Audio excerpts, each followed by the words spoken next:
আজকে আমি আপনাদের সঙ্গে কচু পাতার একটি নতুন রেসিপি শেয়ার করলাম।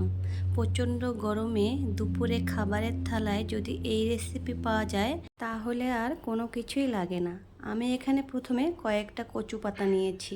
এবার কচু পাতাগুলোকে আমি ভালো করে পরিষ্কার করে নেব।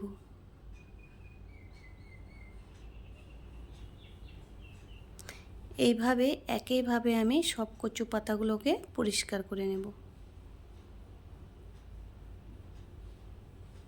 কচু পাতাগুলো পরিষ্কার করা হয়ে গেছে, এবার ধুয়ে নেব। কচু পাতাগুলো ধুয়ে নিয়ে আসলাম। এবার একটা কড়াই বসিয়ে দিয়ে দিলাম একটু জল। এখানে দিয়ে দিলাম ধুয়ে রাখা কচু পাতাগুলো।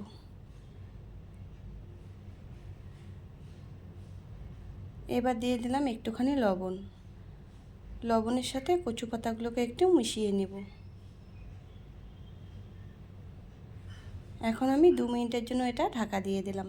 2 মিনিট পর ঢাকাটা তুলে নিলাম। এবার দিয়ে দেব স্বাদ মতো কাঁচা লঙ্কা, একটুখানি রসুন। এবার সব কিছু ভালো করে মিশিয়ে আবার আমি 5 মিনিটের জন্য ঢাকা দিয়ে দিলাম।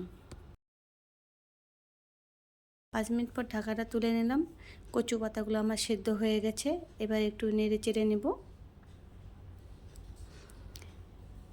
এখন আমি এটাকে ডালঘাটা দিয়ে ঘেঁটে দেব, যেন সম্পূর্ণ কচু পাতাটা একদম মিশে যায়। এবার দিয়ে দিলাম জল। একটু নেড়ে চেড়ে দেখব জলের পরিমাণটা কতটা লাগবে। এখানে আরেকটু জল লাগবে, আমি আরেকটু জল দিয়ে দিলাম। এবার এটা ফোটানো পর্যন্ত অপেক্ষা করব। ভালো করে ফুটে গেছে। এবার টকের জন্য দিয়ে দিলাম গন্ধরাজ লেবুর রস। আমি এখানে গন্ধরাজ লেবুর রস ব্যবহার করেছি, আপনারা চাইলে অন্য কিছু ব্যবহার করতে পারবেন। এবার একটু নেড়ে চেড়ে নামিয়ে নেব। এরপর আবার একটা কড়াই বসিয়ে দিলাম।